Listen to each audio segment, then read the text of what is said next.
কোন দেশে থাকো? সৌদি আরবে। ভালোই তো। কি কাজ করো? টাইলসের। বেতন কত পাও? মাস শেষে 30-35 হাজার। মাশাল্লাহ, ভালোই তো। হ্যাঁ। রিলেশন করো? না, কেন? এমনিতেই।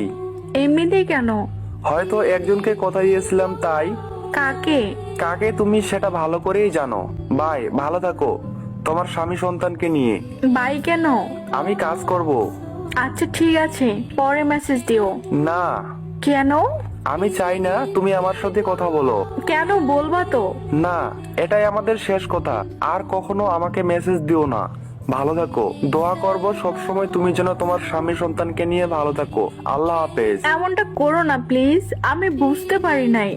পরিবারের চাপে আমি বিয়েটা করতে বাধ্য হয়েছিলাম। আমার কোনো অপশন ছিল না। সুমন প্লিজ, আমায় একটা বার সুযোগ দাও। কখনো এমনটা হবে না আর। আমি তোমার লাইফে ফিরে আসতে চাই। তোমায় ছাড়া আমি সুখে নাই। প্লিজ আমার সাথে একটু কথা বলো। না তাসকিয়া, এখন আর কিছুই সম্ভব না। কেন সম্ভব না বলবা প্লিজ? আমি তো স্বীকার করতেছি আমি ভুল করেছিলাম। আমার ভুলের কি কোনো ক্ষমা হয় না?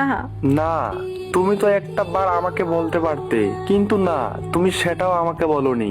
এমনকি তোমার বিয়ের খবরটাও তোমার বান্ধবীর কাছ থেকে শুনতে হয়েছে। তখন আমি বেকার ছিলাম বলে তোমার যোগ্য ছিলাম না।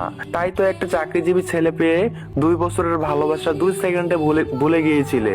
তুমি আমাকে ভুল বুঝতেছো। ভুল তো আগেই বুঝতেছিলাম, যখন তুমি ভালোবাসার মিথ্যা অভিনয় করেছিলে। দেখো সুমন, আমি তো স্বীকার করতেছি আমার ভুল হয়েছিল। আমার ভুলের কি কোনো ক্ষমা হয় না? শেষবারের মতো আমাকে ক্ষমা করে দাও। আমি তোমার কাছে ফিরে আসতে চাই, প্লিজ আমাকে মেনে নাও। না, তোর মতো মেয়েকে এই জীবনে আর ক্ষমা করব না। আর একটা গুড নিউজ দেওয়ার ছিল। সামনে মাসে দেশে যাচ্ছি। আমার বিয়ে ফাইনাল হয়ে গেছে। তোমার আগাম দাওয়াত রইলো। স্বামী সন্তান নিয়ে এসে খেয়ে যেও। কি? তুমি আমাকে ভুলে অন্য কাউকে বিয়ে করতে পারবে? পারবো। তুমি পারলে আমি পারবো না কেন? এই দেখো, আমার হবু বউ তোমার থেকে অনেক সুন্দর। ভালো থেকো, বাই। না প্লিজ এমনটা করিও না। ওই ওই